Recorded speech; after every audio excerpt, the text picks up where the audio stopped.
Shqipëria shënon këtë 28 nëntor 113 vjetorin e pavarësisë, datë simboli i lirisë e sfidave të kaluara, e cila bën bashkë të gjithë shqiptarët kudo ndodhen. Kremtimi i ditës më të shënuar në historinë e Shqipërisë nisi me ngritjen e flamurit në sheshin me të njëjtin emër në Vlorë, e më pas me vendosjen e kurorave me lule pranë monumentit të pavarësisë nga presidenti Bajram Begaj, presidenti e Kosovës Vjosa Osmani, kryeparlamentari Niko Peleshi e numri 1 i qeverisë Edi Rama, si dhe prefektja e kryebashkiakja e Vlorës. Me një fotoalbum nga festimet në sheshin e flamurit, presidenti Begaj uron shqiptarët për 28 nëntorin. Një urim erdhi edhe nga presidentja e Kosovës, Vjosa Osmani, e cila u është bashkuar festimeve që mbrëmjen e së njëjtës.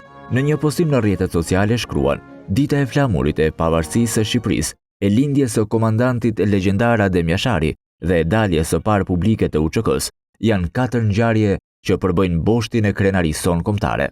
Kryeparlamentari Niko Peleshi në urimin e tij në rrjetet sociale e vuri theksin tek dokumentet themeluese të shtetit shqiptar.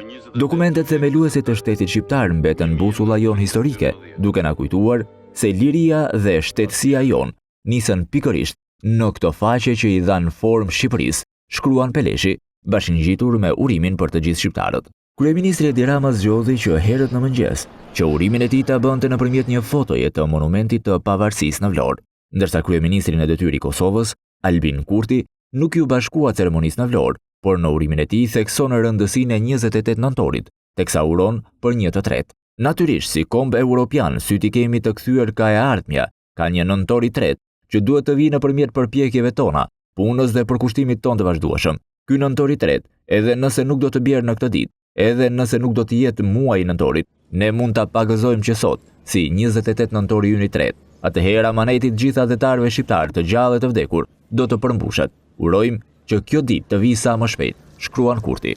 Një mesazh erdhi edhe nga zëvendës kryeministri shqiptar i Maqedonisë së Veriut, Izet Mexhiti, ku thekson se kjo është dita që na rikthente rënjet, te sakrifica dhe te krenaria kombëtare.